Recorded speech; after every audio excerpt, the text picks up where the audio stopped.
Visit Avery.com, Avary, for the most up-to-date news and information on Team Avery. Avery, Avery, Avery, Avery, Avery, Avery, Avery, Avery, This is The Gala Show. I'm your reporter on the beat, Gala Avery. On this episode, you may know my guest as an educator who has taught through Howard University, the Sundance Institute, and Distribution Advocates, the producer behind award-winning movies such as Gin, African America, and Black America Is, or as a director and showrunner who has worked with companies like Now This, Fox Media, and Netflix. But here on The Gala Show, I know her simply as Avril Speaks. Hey, Avril, how are you? Hi, I'm good. So before we bring up the topic for today, I have a question for you. Okay. What was the movie that you watched that inspired you to get into the industry? Oh. Well, that's a good question because the first movie that popped up in my head was E.T. And I don't. It's the first movie that inspired me, but I don't think at the time I knew that it was inspiring me to be a filmmaker. How old were you when you saw it? I was probably like 9 or 10 maybe when it came out. And I just remember it was like this magical thing. And I used to always love to write. Like ever since I was a kid, I loved writing. So I say I love writing. I just love storytelling. Mm-hmm. Like I used to write and then like put on plays and stuff. Oh, I did too. So I understand.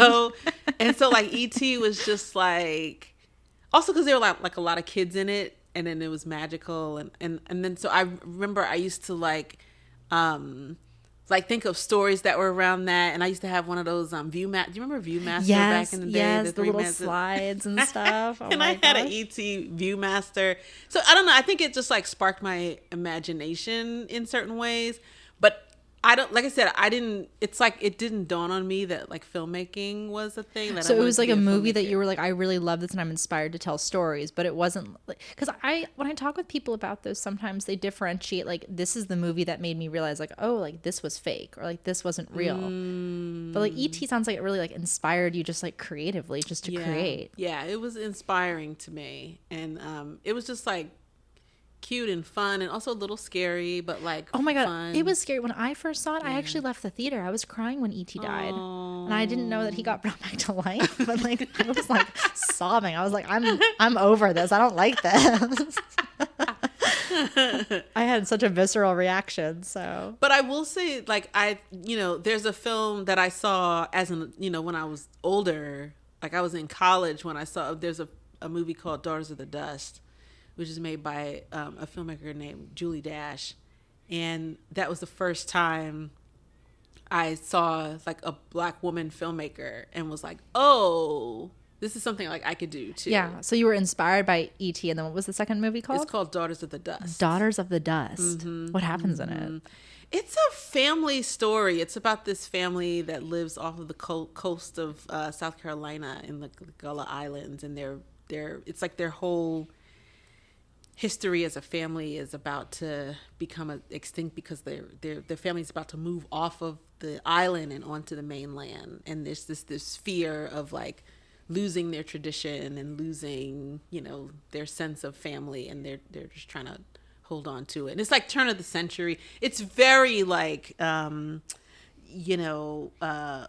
what do you call it? It's like surrealistic, it's like surreal. Is it through the eyes of like a child in the yes. family? So yeah, it's like what it's like to be a child and have your entire life uprooted. Well, it's actually through the eyes of an unborn child. Oh, so it's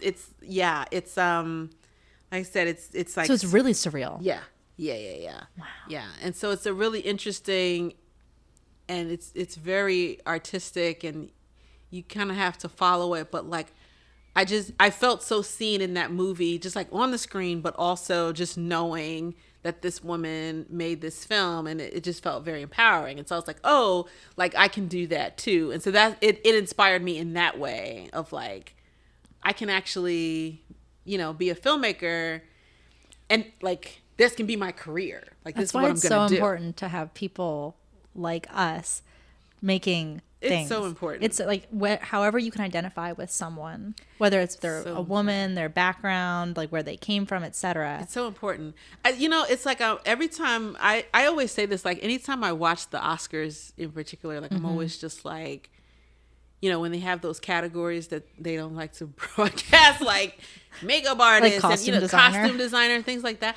I'm always just like, who told these people that they could do this? You know what I mean? Like that you could be a makeup artist for a living. For a movie. And like win an Oscar. And like be a costume designer. And be I'm sure that this is someone who probably like loved fashion when they were a kid and were like dressing people up or whatever. But like who was like, oh yeah, you should you should do that. You should do that for a living. Like I just always find that really interesting that people are able to find this path. Find their path, yeah.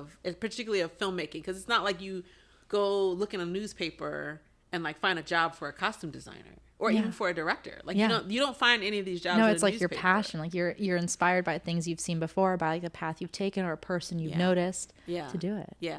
I love that. It's very interesting to me. So as always, my guest gets to bring their topic to the mic. So Avril, why don't you tell us what your topic is and why you decided to choose it? So I guess my topic is Distribution Advocates, which is an organization that I'm a part of. And we have a podcast called Distribution Advocates Presents. But before we get into the topic, it's time for a commercial break.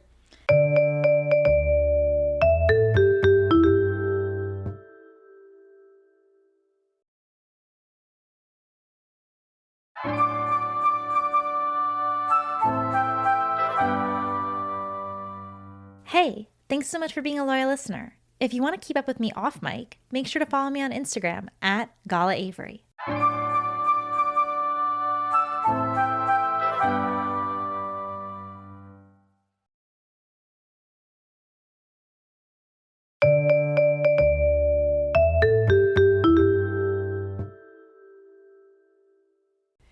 And we're back. You heard it here. We are going to be talking about distribution advocates, and I have 30 minutes on the clock, and our time starts now. So Avril and I actually haven't met before today. So when I walked into your apartment is so cute, by the way. I love all the decoration.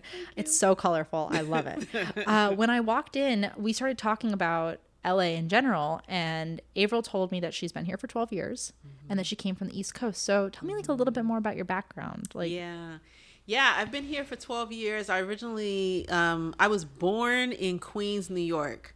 And then when I was like 3, we moved to New Jersey. We moved to Plainfield, New Jersey. But all of our life and our friends and everything were in Queens. So we just like kept going back and forth between Queens and New Jersey.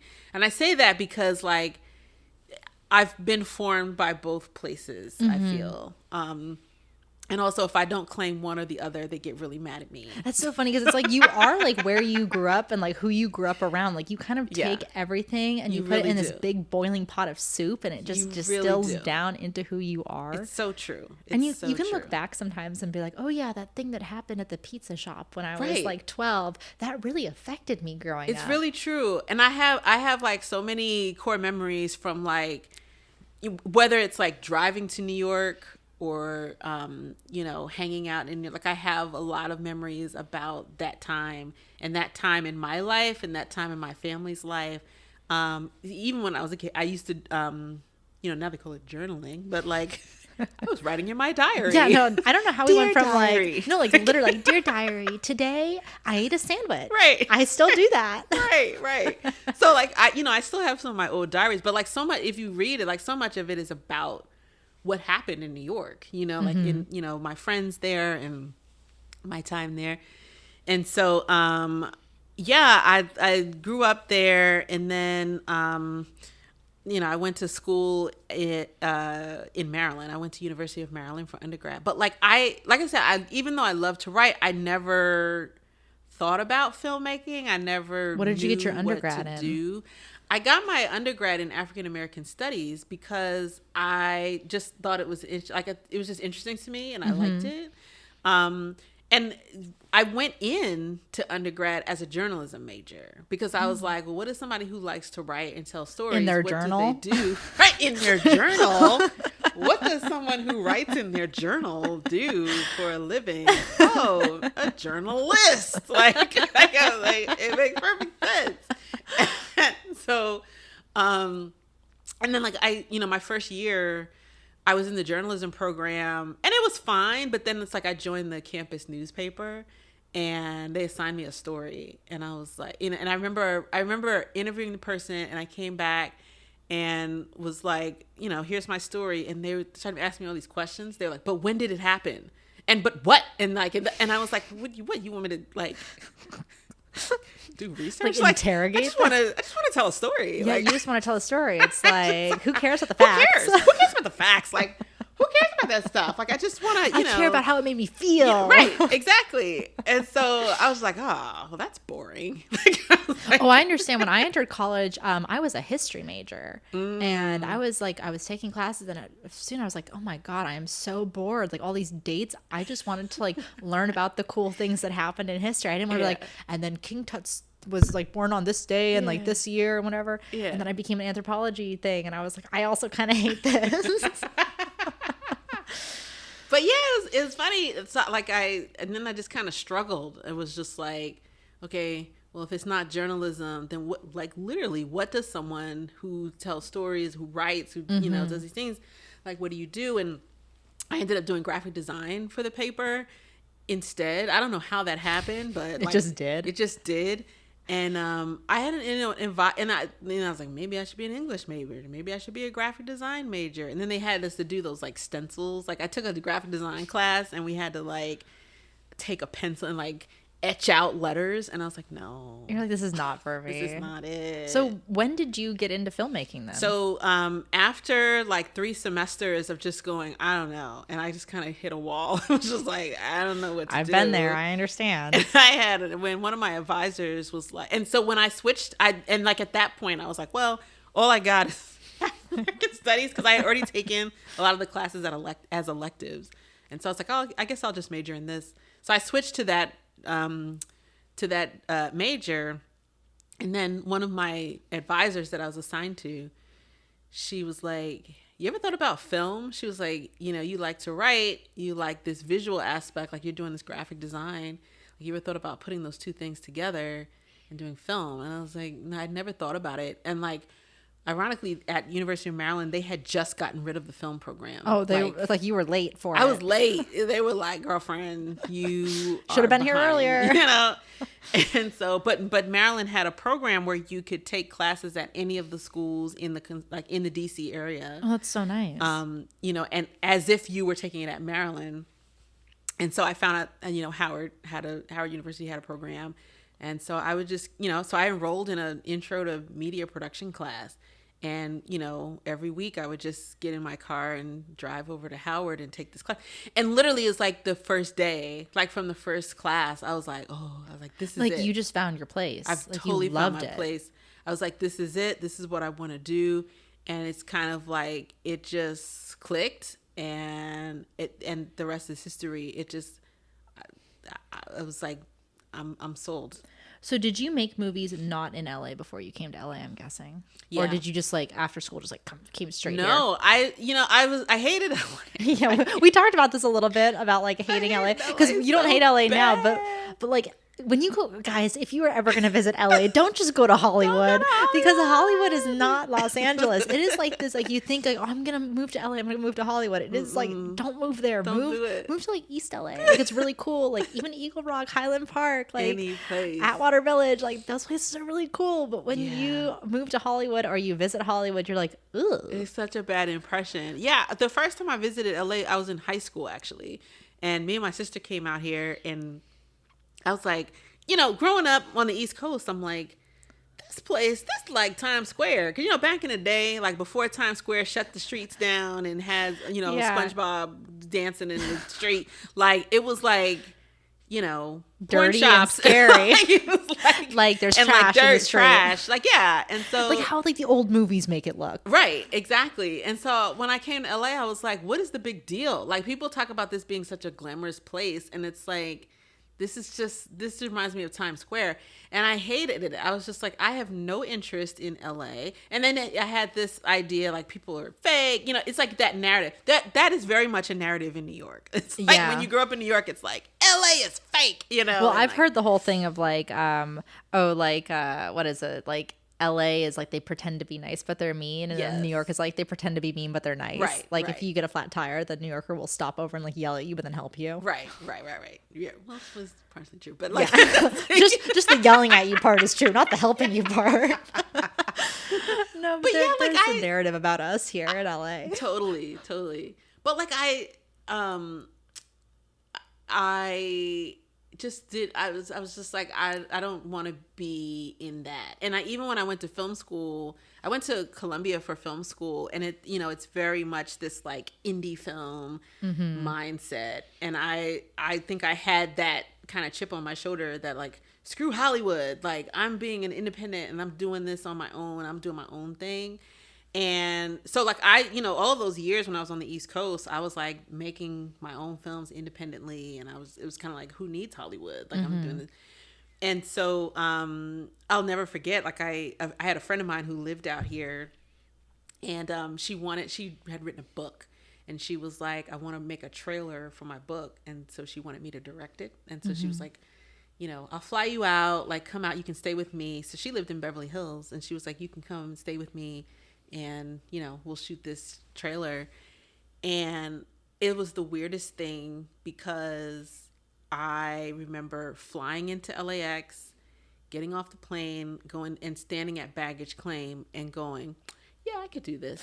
God, at LAX baggage claim? At LAX wow, baggage okay, so claim. don't go to Hollywood, but go to LAX baggage claim. Like, make sure you check your bag. It was so weird. Like, I hadn't seen a palm tree. I hadn't seen a beach, nothing. It was just like something inside that was just it like, just clicked, and you were like, you know what, I'm here to do this. It just clicked. And like, I remember us being on set, and someone asked me like, oh, how are you liking LA? And I was like, oh, I love it. I'm gonna move here in a year. Like, I didn't even know what I was talking about. Like, I didn't have a job. Wow, it's like the spirit like spoke through you. Like, yeah, it was just like, yeah, this is what I'm doing. And lo and behold, like a year later, I was packing my bags and like driving across the country to move to LA. Wow. So I think it was just the other thing is like coming here with my friend, I saw a different part of LA. Granted, it was Beverly Hills, but it's, she drove me around. Like, she drove me up to the valley. And well, when you like, have a tour guide that also like really loves the city, you have a completely different experience, because you see LA through their eyes. Like, exactly. I'm sure that like if you and I both had someone come, we would show them a completely different Los Angeles. Totally. Because you show them like your favorite spots, like what you've fallen in love with. Like, oh, even like, here's my favorite grocery store. Absolutely. Yeah. And that's what it was. It was like, oh, because again, like, it's this whole narrative of like, people are fake and people are this and people are that. And it's like, just staying with her, it's like, oh, we're going to go to Ralph's, and we're going to go pick up some bread, and then we're going to go to Radio Shack, and then and she's like, oh, I'll take you on a drive. And like, I remember she drove me up, Mulholland, and we came to the valley. She's like, okay, this is the valley. And that, so she like showed me around, and I was like, oh, this is like a very different view of LA than I had before. And so yeah, it's been 12 years now, and I love LA, and I also, it's ironic because like I feel the most at home here. As I tell people every single time I talk to them, you're an Angelino now. Like, you've been absorbed. We are both Angelinos. It is the common thread that binds us. Yes. And I love it, because this is one of the only cities in the world. Like, I don't know, maybe you could argue there are other cities. Like, can you ever become a New Yorker for living there? Like, I feel like New Yorkers are like bred to be New Yorkers. I feel like Angelinos, you grow into being an Angelino.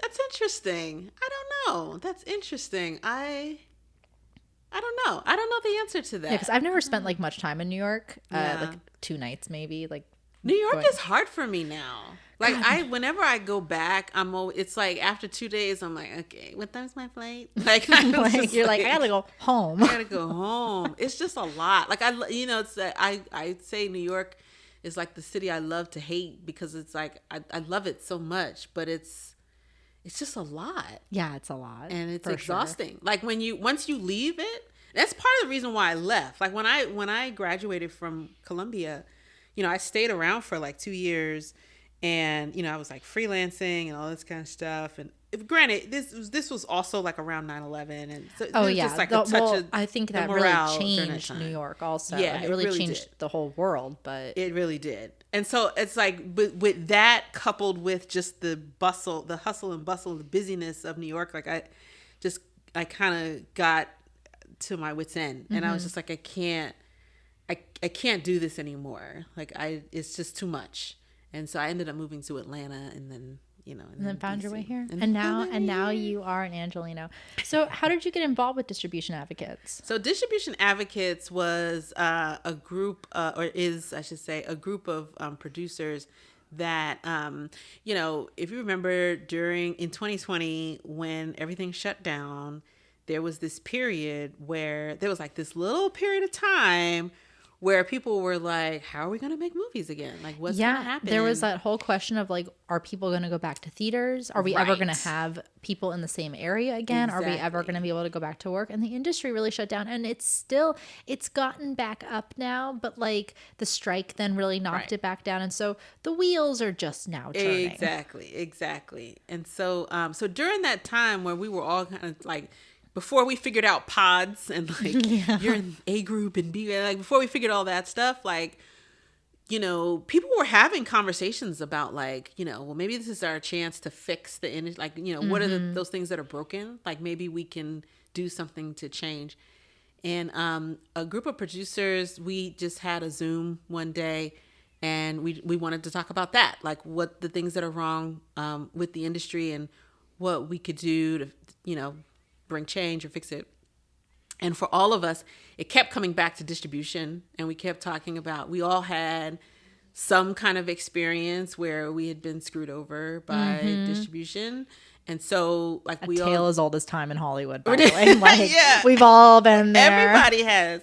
Well, and that's what's funny too. It's like when my first film that I produced, you know, we had our own experience, and I was just like, oh, I'm terrible, you know, and you kind of harbor it inside where you're just like, why did this happen to me? Like, And why is this so hard? Why is this so hard? And then I started talking to other producers and realizing that everybody was going through the same thing. And it was like, oh, okay, this is a bigger problem. Like, it's not just like, I didn't check this box when I produced this one film. It's like, it's, you know, it's a larger thing. And so we all started just having these conversations, and, you know, we're brainstorming about what we could do and blah, blah.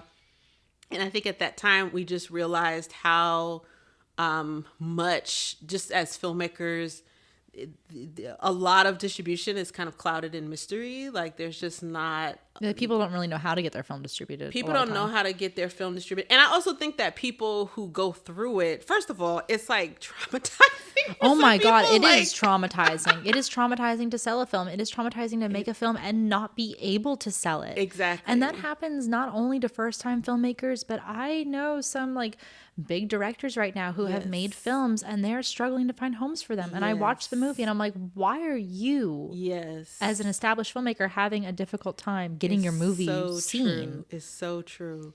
And so, so the first thing we realized was that, you know, there needed to be, you know, just like an education piece. And so, you know, we're just like, oh, what can we do? And I think at that time, IDA, the International Documentary Association, they were having their conference, Getting Real. And we were like, oh, let's put together a cheat sheet that we can present for filmmakers that come to this conference. And so we just put together a cheat sheet that just kind of, you know, this is, if you are looking into distribution and you're a filmmaker, these are some things that you should look out for. And it's, you know, what territories, you know, what's the term, like all these like terms and things, like just trying to help people navigate that deal. And it took off. People were like, oh, this is really helpful. We started doing teach-ins and just going to different organizations and like kind of walking people through the cheat sheet, and people found it to be really helpful.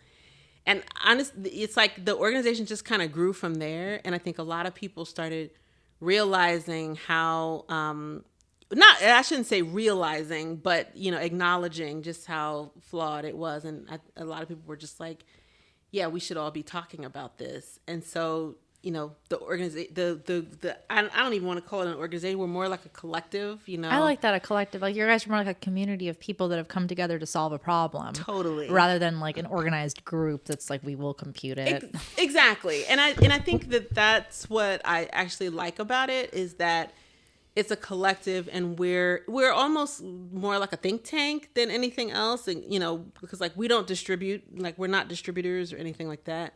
But we just try to think about like what are the areas that are problematic, and then try to think of like what would be helpful to filmmakers. So what is the biggest problem area that you guys see? Consolidation. I mean, so many. Oh yeah, there's only like going to be like 3 places to purchase, and then all of a sudden there's only one purchaser, and then exactly, you can't get your movie made because it's like, oh, I'm just gonna use Netflix for an example. If Netflix all of a sudden is the only place that can purchase movies and they own everything, it's like, oh, sorry, exactly, bye. You can't be seen. Exactly. And then it's also sustainability too, and so many filmmakers are trying to get their films out to their audience, and it's like the films aren't reaching the audience. And on top of that, you're not seeing a return on your films that are distributed oftentimes don't make their money back. And so then it becomes an issue of sustainability too, for filmmakers to be able to not just make a movie, but to keep making movies. Yes. Do you think though that like streaming has actually hurt the industry with distribution? Because I feel like there's more being made than ever, and there is more available to us than ever, perhaps, or maybe it's an illusion. But like there's so much on streamers. But does it help that they exist? The tough thing though is that it's like, it baffles me sometimes how many channels there are. Like, yes, there's so many channels, there's so many apps, there's so many platforms. It's overwhelming. It's basically just like TV again, like where you have like hundreds and hundreds of channels, except this time you have to subscribe individually to each. Exactly. And then it's like, then they start consolidating into one. Like HBO and Discovery became Max, even though I have a Discovery Plus membership and I never migrated over to HBO Max. So I'm still paying Discovery Plus prices. I'm fine with that. Same. Well, I have a show on Discovery Plus, and I'm like, did the show transfer over to Max? Which it did. So it kind of doesn't make sense. I'm like, I could just get rid of it, but I don't know. It's also just kind of like the nostalgia, because I got Discovery Plus so that I could watch my show. Oh, it's amazing. And then I'm like, well, I don't want to get rid of it. What's the title for everyone that's watching, my faithful Discovery Plus listeners? It's called Uprooted. Oh my god, it's awesome. I love it. Uprooted on Discovery Plus and Max. I don't know why they threatened me like, we're gonna like consolidate your account into Max, and then it just never happened. Oh, and really? I don't even remember getting anything like that. Honestly, the other thing is like, I forget about it. You sign up for these subscriptions to apps, and then like, sometimes you just forget all about them. And like my TV, the apps go into a cloud. Like if you haven't watched them in a long time, really, they just kind of like disappear. And then if you, but you're still paying for them. But you're still paying for them. And then if you want to watch it, then it has to be like downloaded from the cloud. That's so funny. See, I only have Discovery Plus, so it's like all I have. I'm holding on to it like my bare hands. I can't let it go. That's all I have. It's so great. So have you learned tips and tricks basically for yourself also for distributing movies, or is it mostly an educational tool for others? Because I know we talked a little bit before, like you do mentoring also. Mm-hmm. Yeah. I mean, I don't know that I've found tips and tricks. I think I'm in that process of experimenting and trying to find. Oh, I like that. Yeah. And like trying to find what works. It's like the first film that, I mentioned like the first film that I did, it was like, we had an experience that it just wasn't what our expectations were out of distribution. And then so when I did the film that I did after it, I went back to the team, because we were actually going through that distribution experience while we were in production on the next film. And, I would come back and be like, hey guys, like, just so you know, let's not do this. Let's not do this, And so we were kind of making, some of those decisions as we went along. But like that film, we decided to self-distribute because we were like, it was. Well, you had such a bad taste in your mouth from the Right. first one. You're like, well, let's just try this. Exactly. But then it's like, self-distribution has its own, it has its pros and cons as well. Like, it's really hard to self-distribute, especially in light of what we just talked about. There's so many apps and there's so many channels. It's kind of like, how do you break through the noise as an independent And person? also the algorithm. This is like And my the big algorithm, issue is yeah. that there's this algorithm that thinks it knows what you want, but really it's not what you want. It's what it wants to show you. What it wants to show you. And exactly. so it's like, I'm like, YouTube is my big thing with that, because I'll browse YouTube and my algorithm is messed up. I don't like it. I'm like, who are you? Like, why do you think this about me that I want to see this Right. material? So I've found my little niche with like competitive food eating videos, and that's it. I'm not breaking out of it. I'm staying there. That's it. I'm staying there. That's it though. It's like, but yeah, how do you get a movie distributed? I think that's because once you've made it, like Yeah. you've done the army work, and then all of a sudden it's like, okay, how do I get people to see it? Exactly. So yeah, I mean, I just feel like I'm, experimenting. It's like, then I did another film after that, we licensed it. And so we licensed it to Netflix, or we licensed it to other, and then it's like, you kind of have a little bit more control over it. So, I think that is a good way to think about So it. It's like carving out. What's the those difference between licensing a film and like selling a film? Well, to if you streaming? license it, you can license it for like a set number of years. Like, our film, we licensed it for 3 years. So you pretty much just give it to Netflix or give it to whatever, company for it to, use it, exploit it, put it on its platform for that amount of time. And after that point of time, the rights come back to you. That's and then you nice. can do whatever you want with it. So you can keep relicensing it to different platforms. And that's the, what I would hope would be like a positive of all of the apps is that, like, you could, but then again, it's also like, but they're all owned by the same company. So then Yeah, it that's the funny becomes thing. It's like you could, in an ideal world, you could cycle your movie through all these places. And then, as you said, though, but they're kind of all owned by the same. Right. And then on top of that, like, people are paying for, Right. like, if everyone was just kind of paying for one, then like when your Right. movie cycles through, it's like, okay, it's seeing Right. like a different audience. But when Right. people are having to pay for all of these different things, exactly. they just don't. It becomes tricky.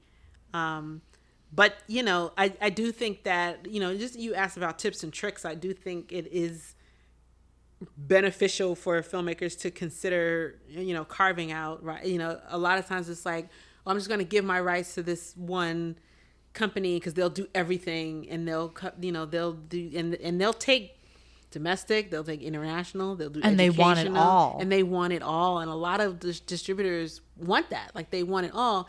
But it's like, how many of them are actually going to do all of those things? And how many of them actually have an education arm? Yeah, and because actually- also people, they can buy and then never Right. show. If Exactly. they buy, it's up to their discretion whether they show or not. And there are actually a lot of movies I think they get purchased and then shelved, Totally. which is Absolutely. really sad for the filmmaker. It really is. Because I think people make art for it to be seen, not Exactly. necessarily for the money. I mean, the money's a nice bonus. Exactly. But true artists are making it so that their art will be watched. Exactly. And I will say that's one of the advantages that we had with self-distributing. One of the things is with that was that we were able to, we could see the data because, like, we went through an aggregator, like a company that put it on all the platforms or what have you, but they would give us a report and show, we could log in and just see. Yeah, it wasn't being gatekept. It wasn't from you. being gatekept. Like, we could log in at any time and see where exactly our film was playing, how it was playing, and whether it was successful. And I remember we had recut a trailer and like recut it in Spanish and then released it in certain terms. It's like, oh, okay, that does very well. The here. This is good data. Spanish speaking market is one of the biggest markets, and is. people often overlook them. And I've worked with this like theater chain, Galaxy Theaters, and their biggest audience is the Hispanic market, but then also mothers and daughters that go to movies together. Yeah. And because also it's in the Midwest, so it's Hispanic mothers and daughters that go to get out of the heat and go Yep. see a movie together. And it's a huge market that's kind of just like people I don't think really ever think about targeting that exact audience, Right. mothers Right. and daughters.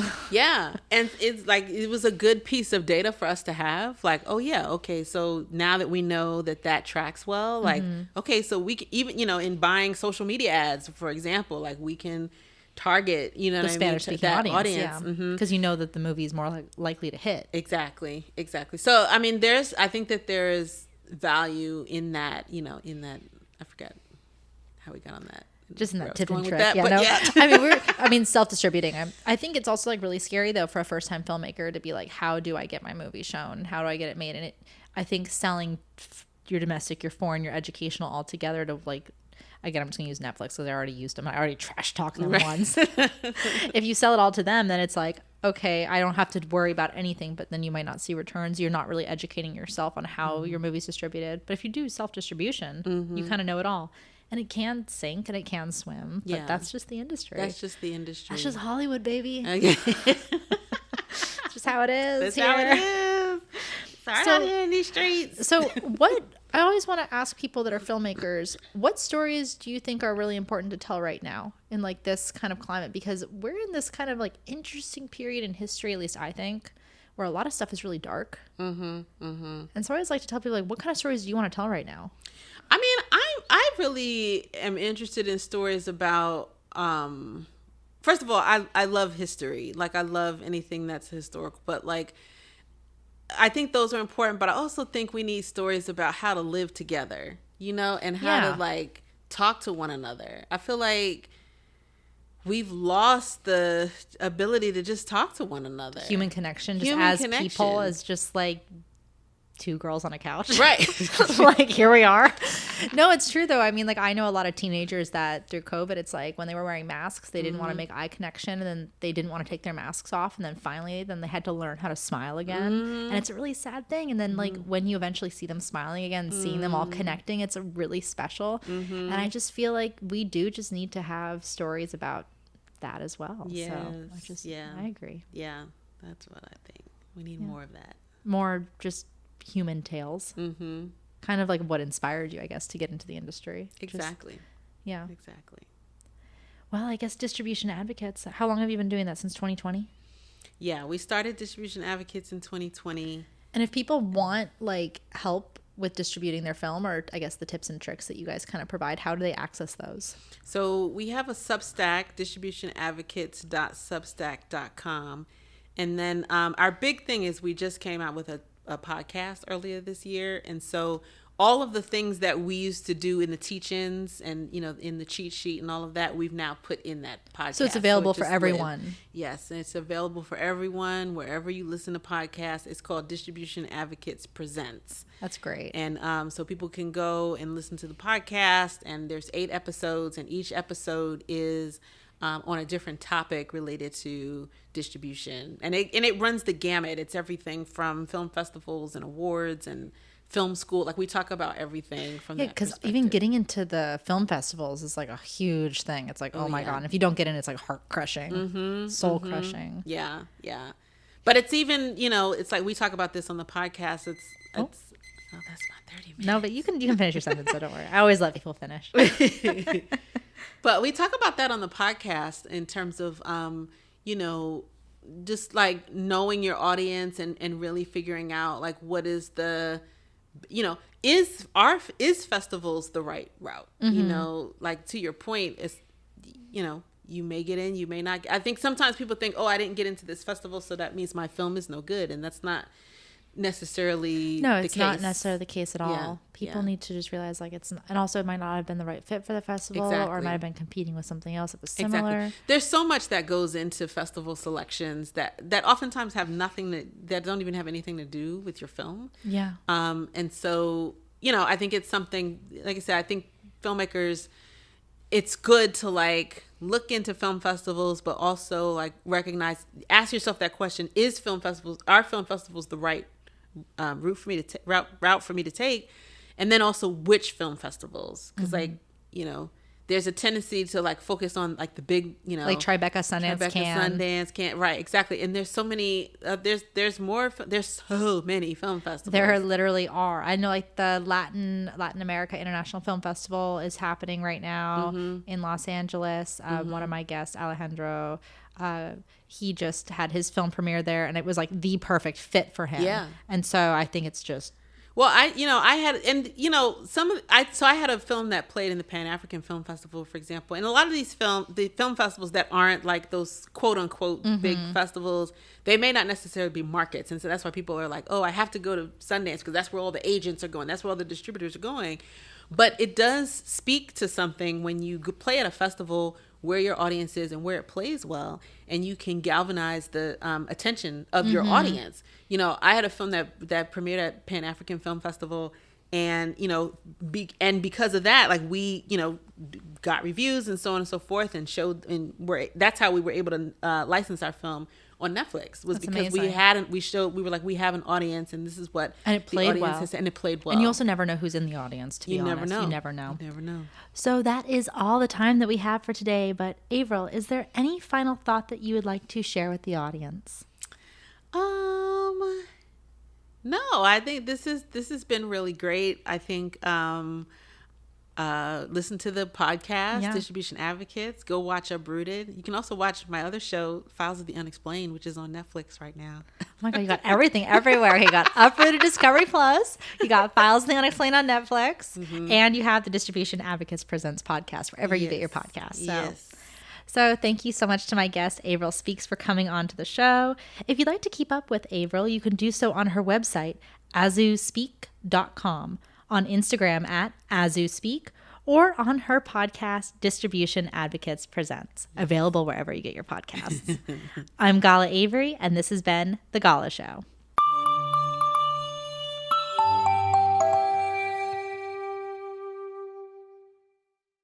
The Gala Show is brought to you by Avery.com. This episode was executive produced by Roger Avery and produced by Gala Avery. Music composed by Andy Milburn. As always, I'm your host, Gala Avery. Copyright 2024, all rights reserved.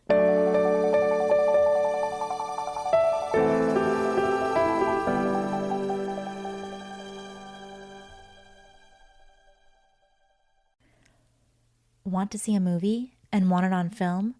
Why don't you head on down to the New Beverly Cinema, where there's always something cool on screen.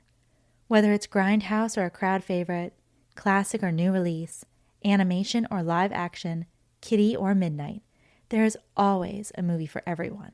Plus, you never know who will show up in the audience. Make new friends in the standby line, or get your tickets in advance by going to thenewbev.com.